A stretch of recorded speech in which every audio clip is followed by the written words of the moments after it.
Hello dear students, welcome back to you at the Educational Tips.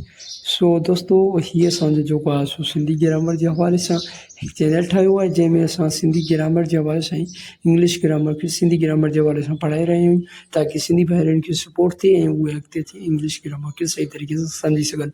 सो अॼु असां जेको topic पढ़ंदासीं उहो बहितरीनु टॉपिक आहे।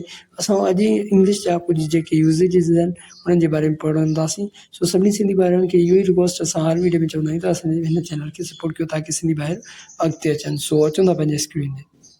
सो असां पंहिंजे स्क्रीन ते अची वियासीं। अॼु असीं पढ़ंदासीं ॿ यूसेज जेके मां तव्हांखे चया हुया। सो पहिरियों असांजो जेको यूसेज आहे डियर्स उहो असांजो आहे एनीमोर आफ्टर ऑल जे हवाले सां। आफ्टर ऑल खे असां जेकॾहिं सिंधी मीनिंग ॾिसूं त सिंधी मीनिंग जेकी असांजी आफ्टर ऑल जी आहे उहो आहे वरी बे। छा वरी बे? हाणे आफ्टर ऑल जी माना छा आहे वरी बे। ऐं जेकॾहिं असां एनीमोर जी ॻाल्हि कयूं त एनीमोर जी सिंधी मीनिंग छा आहे वधीक, यानी सिंधी मीनिंग छा अथसि वधीक। सो इन जी सिंधी मीनिंग थींदी वधीक ऐं हिन जी थींदी आफ्टर ऑल जी वरी बे।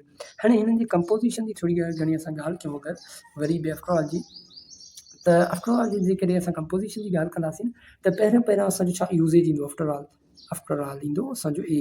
ठीकु आहे न। आफ्टर ऑल जीअं ईंदो आफ्टर ऑल खां बाद में हिते ई असांजो ॿियो छा ईंदो आफ्टर ऑल खां बाद में जेको असांजो सॼो सेंटेंस आहे उहो सॼो हिते सेंटेंस अची वेंदो। इहो हिन जो यूसेज कुझु इन तरीक़े सां थींदो आहे। फॉर एग्ज़ाम्पल तौर वरी बि असां हिकिड़ो जुमिलो खणूं था हिते आफ्टर ऑल जे हवाले सां।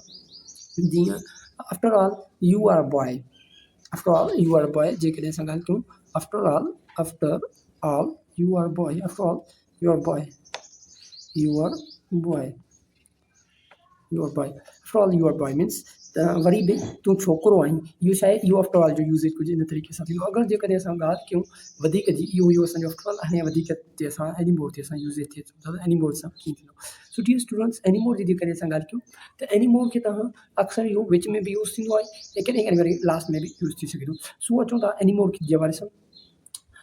यू कांट, ये हिकिड़ो सेंटेंस खणो एनीमोर जे हवाले सां। यू कांट,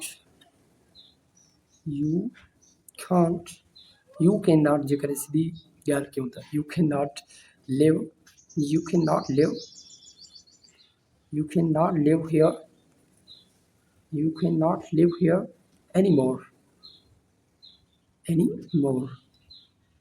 तव्हां वधीक हिते रही नथा सघो। इहो छा आहे इहो वधीक जो यूसेज कुझु इन तरीक़े सां थींदो आहे। एनीमोर जो कॾहिं कॾहिं विच में बि ईंदो आहे, कॾहिं कॾहिं लास्ट में बि ईंदो आहे। इहा ॻाल्हि मां तव्हांखे पहिरियों ॿुधाए छॾी आहे। ठीकु आहे डियर स्टूडेंट्स। सो इहे हुआ असांजा ॿ जेके आहे सो यूसेज। सभिनी सिंधी भाउरनि खे रिक्वेस्ट आहे त असांजे चैनल खे वधि में वधि सपोर्ट कंदा। सो इहो ई हुयो अॼु जो लेक्चर। वधीक असांजे चैनल खे वधि में वधि पंहिंजे सिंधी भाउरनि सां शेयर कंदा। महिरबानी।